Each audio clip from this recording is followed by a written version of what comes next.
Okonkwohima Akua Parabia was born in 1900 at Ahuntem in the neighborhood of Nkwasu near Adawoso. Both her father and mother were from distinguished royal families. Her father was the late Opanyin Kwame Akumfo Mensa Abusia Panyin of Abanum, Atawasen, and Oburi. He was a prosperous farmer. Her mother was the late Abo Yere of the royal families of Amansori and Akansen, whose posts are Ankobia and Akumu respectively. While she was yet a suckling, Okonfo Ama Anima, her aunt of Amansori, professed that under fetish influence that she would be a fetish priestess who would one day be a high priestess of a Konde shrine. Some of the events of her childhood might appear difficult to believe, but these testimonies come from eyewitnesses.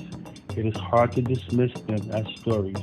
When she was 7 years old, she was baptized at Adawoso Presbyterian Church and attended Adawoso Presbyterian Primary School after the baptism, ending at Standard 1, now Class 4. So, Okonkwohima Parabia was literate in a sense. It was seen the prophecy of Akomfo Anima was materializing, for Oparebea would be missing. Then she would suddenly appear without being able to say where she had been and why. Then a time came when she vanished altogether. When all attempts to trace her had been futile, some non-Christian members of the family consulted the shrine of a fetish priest, Ojayo, at Ankwansu. The shrine and Ojayo's village are still there, but have lost their popularity and prosperity. After there had been fetish drumming and dancing continuously for 7 days, she reappeared. This time she spoke and said she had been possessed and led away by the fetish Akoneti, but her parents did nothing about it. By and by, Akua Oparebea grew into a very beautiful woman and got married to Kweku Anuma in the family circle. His father was the late Kwesi Inyarko, who founded the village Kwesi Inyarko on the Nswam Adioso Trunk Road. Kweku Anuma was a prosperous farmer, while Oparebea engaged in trading. But strange happenings, which still proved to be fetish, caused the marriage to break. Oparebea went to live with her mother at Anhunten. There, too, she used to fall into comas intermittently, causing her to sleep for long periods, sometimes days. Again, fetish consultations revealed that her behavior was due to the influence of Akoneti. She left her mother and went to live with her elder brother, Kofi Operi, at Dobro, near Ansuam. There, too, it became obvious that the only solution to the problem was to send her to the Akoneti shrine. But then she needed to be sponsored. Fortunately for her and the family, her sister, the late Madam Tachiumpong, alias Akosua Pompo of Amansore, Ankobia House, volunteered and sponsored her, and she became at long last a priestess in training at the Okonedi shrine. Cautiously enough, Okonfo Ama Asa, who later became high priestess at the shrine, was her senior priestess in training. Least was it known that Akua Oparebea was destined to succeed her. They were trained by Nana Nkoma. She was not a priestess herself, but the daughter of Ajo Komfo, high priestess. She had lived at the shrine with her mother. When Ajo Komfo died, she was made to take care of the shrine. After her qualification, Akomfo Akua Opare, who later became Akomfo Hema Oparebea, started to practice at Dobo, her elder brother Kofi Opare's place. 3 years later, she moved and settled at Nkonkrom, her father's village on Ebui and Sawam Loi Road. It was at Nkonkrom that Akomfo Akua Oparebea came to the limelight. There she built a shrine for Akonadi, and soon she rose to fame in leaps and bounds. People came from far and near, and from all walks of life, to her shrine for oracle consultations and for healing. To the Akonadi shrine, she added the fetishes Esiketoa, Esojabi, and Tigre. Her sacred stream was Esuo and Sache. In addition to the oracular consultations, Akomfo Hema cured diseases of all kinds, ranging from serious physical and mental disease, charms, as well as childbirth and common diseases like fever in its different types. She cured madness, barrenness, impotence, epilepsy, snake bites, stomach troubles, witchcraft, pregnancy, and maternity care. She freed people who have been cursed and those who were tormented by unseen forces and spiritual complications. Every true fetish priest or priestess, apart from a shrine, sacred groves, and sacred streams and wells, have a group of elders who are his or her counselors and supporters and courtiers.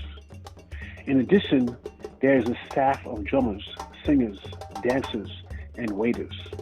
Members of Akomfo Hema Akua Oparebea's and Nkonkrom Akonadi shrine were her brothers, sisters, and cousins. Chief among them were Kofi Opare, Kweku Opare, Kwesi Opare, and her own sister, Auntie Sisi, who deserves the singular honor of having been her closest personal attendant and confidant during her training, her passing out, and everywhere Akomfo had been thereafter, till her passing away. The pillar behind Akomfo and these elders and courtiers was the late Nana Osai Giant, Odontenhene of Akuapem. With these elders, Akomfo Hema did not dispense physical and spiritual matters only, but social and economic aspects of life, for she helped the poor and resolved civic and matrimonial troubles. Akomfo Hema was a capable and effective trainer of newly possessed fetish priests and priestesses.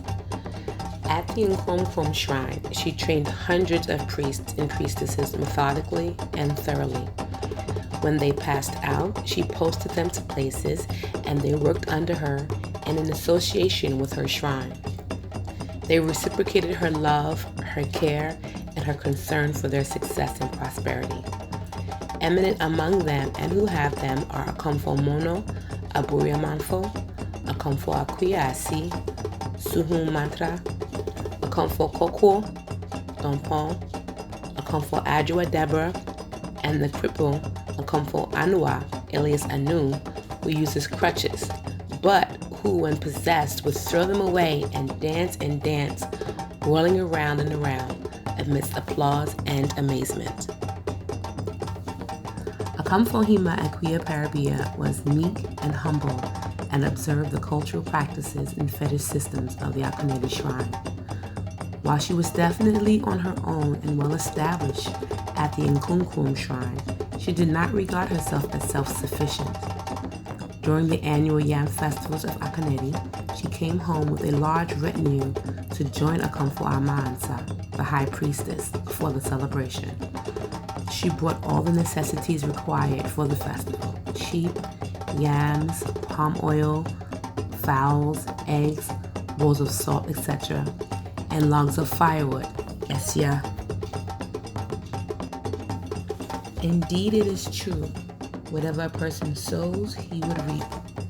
By her patronage of the Akonedi shrine at home, Akom Akua Oparebea was popular, highly respected, conservant, and up to date with what went on at the shrine. It was no surprise, therefore, that Akom Anta, the high priestess, when on her deathbed, sent for her and said her final words. Wonders do not end. One of the traditional beliefs is that when a fetish or juju crosses on the high sea to the other side, it is rendered powerless and ineffective, for the gods of the seas would block her way and take away its power. Akom Akua Oparebea of Akonede gave the lie to this. In 1971, an Afro-American, Denny Zulu, with apologies, whose researches had revealed to him that his ancestors came from Ghana, came all the way to the Akonede shrine for an ocular consultation. Having heard of the shrine, the consultation was a success. Denny Zulu was directed to his ancestral home through divination. When he checked on it, it was a truism. He was completely overwhelmed. Before he left, he requested permission to establish an Akonede shrine in the USA. He invited Akom to visit the US. Denny Zulu requested and took the Ghanaian name Yao Opari and became Yao Opari Denny Zulu. He was given sacred water from the shrine to do so. Akom Akua Oparebea courageously accepted Denny Zulu's invitation to visit America. She left the shores of Africa and flew to the States and performed. There, she has established Asamoah, Esiketawa, and Tigray shrines in New York, Philadelphia, Washington, D.C., California, and Toronto. When returning, she brought young males and females to train at Akonede shrine. Some have passed out and been posted back to their shrines. Others continue to come over. Akom made several yearly trips to America to sustain the shrine.